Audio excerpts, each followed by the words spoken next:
কি তাও আল্লাহ আমাকে দান করেছে সরওয়ারে আলম মুহাম্মদুর রাসূলুল্লাহ সাল্লাল্লাহু আলাইহি ওয়াসাল্লাম। নবীজির এই জ্ঞান পরিমাণ কোনো অহংকার নবীজির ভেতরে নাই, এমনকি নবীজির ক্ষমতার কোনো গর্ব নবীর ভেতরে নাই। অথচ নবীর কামালাত, নবীর আয়াত, নবীর মুজিজাত এত পৃথিবীর কোন পয়গম্বরের এত মুজিজা নাই। আমার নবীর যত মুজিজা আছে ইন্তেখাবি দফতরে তাকবীর আলম জাতিউ ইন্তেখাবে দফতরে তাকবীর আলম জাতিউ বরতরজ আয়াত জুমলা अंबिया आयात बरतरज आयात जुमला अंबिया आयात।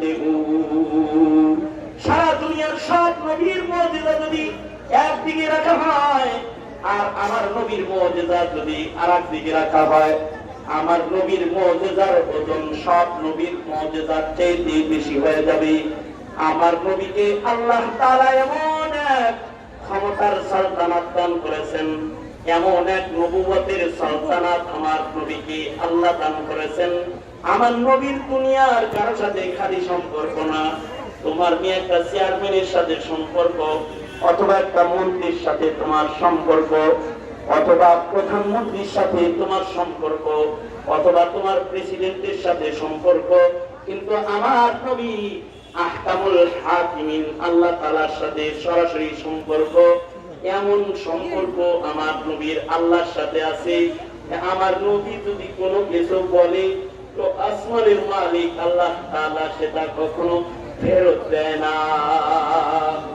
আমার নবী যদি মুখ দিয়ে কিছু বাইর করে তাহলে ওটা শরীয়ত হয়ে যায়, শরীয়ত আল্লাহ পাকের নিয়ম হয়ে যায়।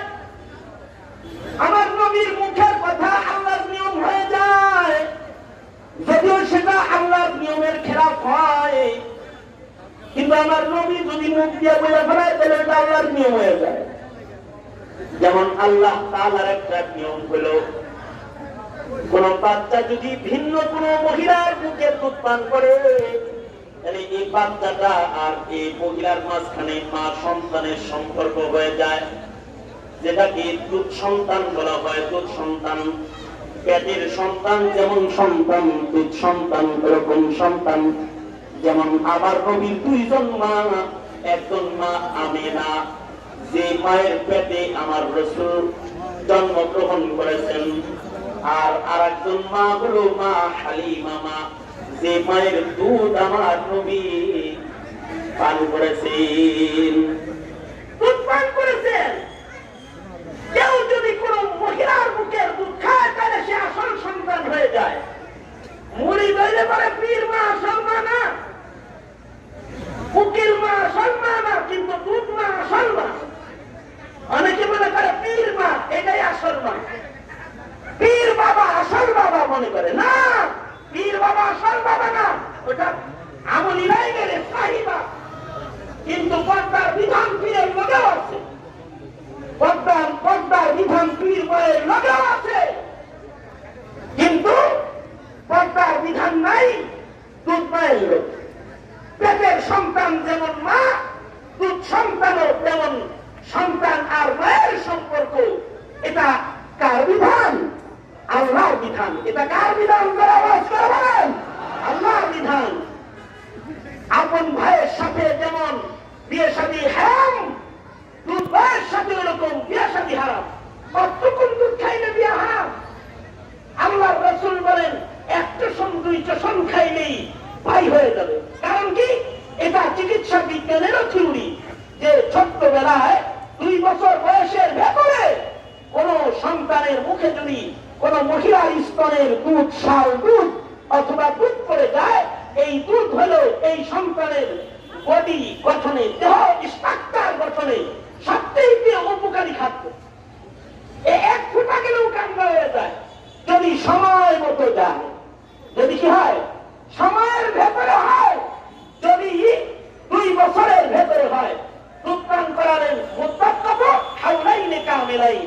2 বছরের ভেতরে যদি কোন মহিলা সন্তানকে দুগ্ধপান করায়, তাইলে এই সন্তান আর এই মহিলার ভেতরে মা সন্তানের তাল্লুক হয়ে যায়। আল্লাহু আকবার বলেন।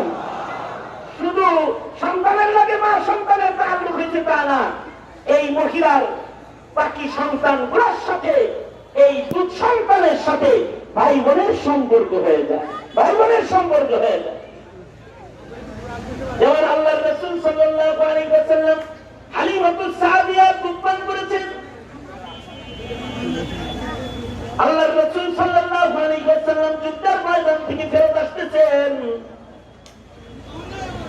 এক জায়গায় আল্লাহর রাসূল বসে বিশ্রাম নিতেছেন। আল্লাহর নবী, একটা যুবতী মহিলা, অপরিচিত মহিলা আয়েশা বলে, মুহাম্মদ হাত ধর মুসাফা কর।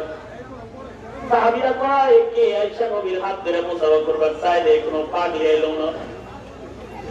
সাহাবীরা থর খায় তাকায় রয়েছে। যুবতী মেয়েটা হাত পাড়া দিয়ে বলে, মুহাম্মদ মুসাফা করো আমার লগে। এই মুহাম্মদ আমার সাথে মুসাফা করো। সরওয়ারে আলম আল্লাহর রাসূল আপনার সাথে মুসাফা করবেন নাকি? আল্লাহর রাসূল বিব্রত হয়ে গেছেন।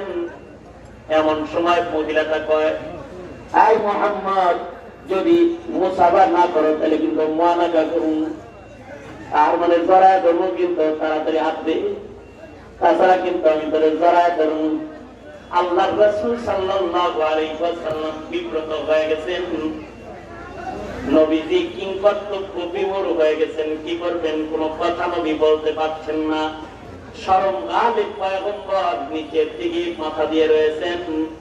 এমন সময় পেছন থেকে নবীর দুধমা হালিমা দেখে বলে, বাবা মুহাম্মদ, ভাই নাই, উখতুকা সীমা, এটা তোর বোন সীমা, তোর দুধ বোন, হাত বাড়ায় দে, মুসাফা করে আলা।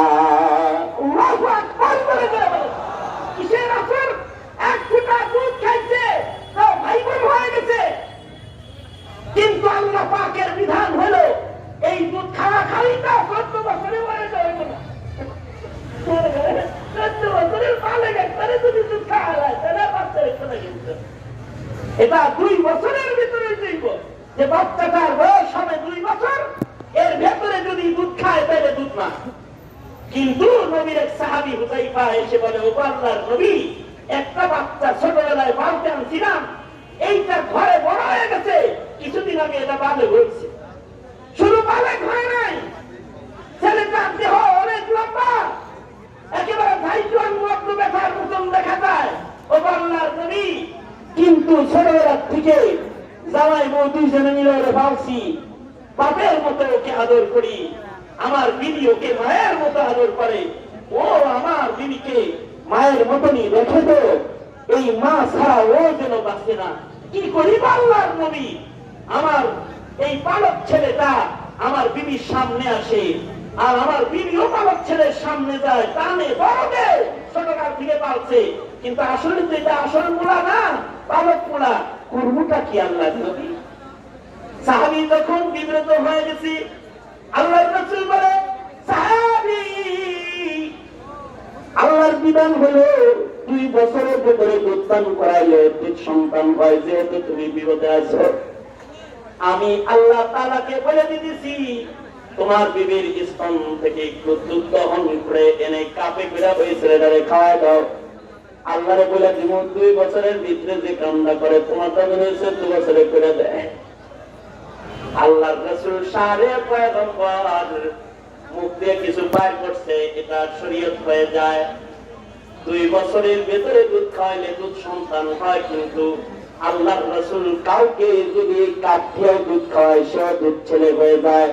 ইসলামের ইতিহাসে এই সন্তানকেও দুধ সন্তান হিসেবে গণনা করা হয়। এটা হলো আল্লাহর রাসূলের পাওয়ার। মুখ দিয়ে কিছু কইলে ওইটা শরীয়ত হয়ে যায়। এত পাওয়ার দেই নবী, জানতো তোমার সম্পর্কতে এখানে, আর নবীর সম্পর্ক ওখানে, তারপরেও কোনো অহংকার নাই। আল্লাহর রাসূল বাজারে দেখে এক কালা সাহাবী তরকারি নিয়ে বসে।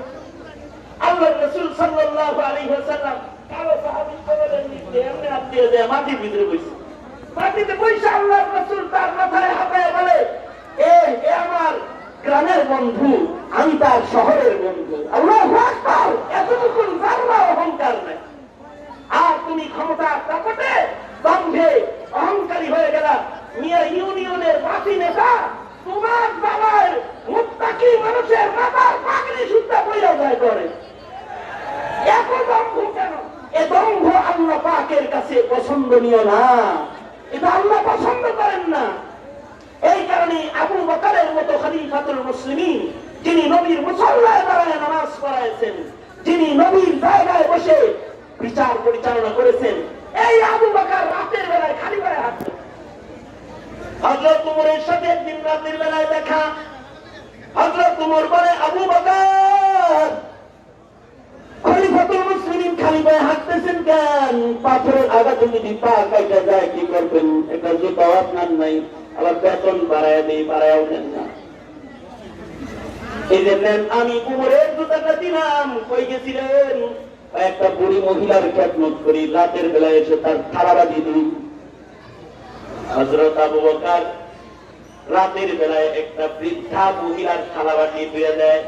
আমিরুল মুমিনিন হয়ে একটা বুড়ির থালাবাটি ওদের কাজের ছেলে হইতে ওনার গায়ে বাজে না, অথচ তিনি আমিরুল মুমিনিন, অথচ আল্লাহর জান্নাতের আটো দরওয়াজা ওনাকে থাকবে। হযরত ওমর বলে, আবু বকর, এই কারণেই তো আল্লাহর জান্নাতের আটো দরজা আপনারে খুলছে, এই কারণেই তো আপনি এই উম্মতের শ্রেষ্ঠ মানুষ। ও আবু বকর, মনে কিছু নেবেন না, আমার জুতাটা খুলে দিলাম, এটা আপনি একটু পায়ে দেন।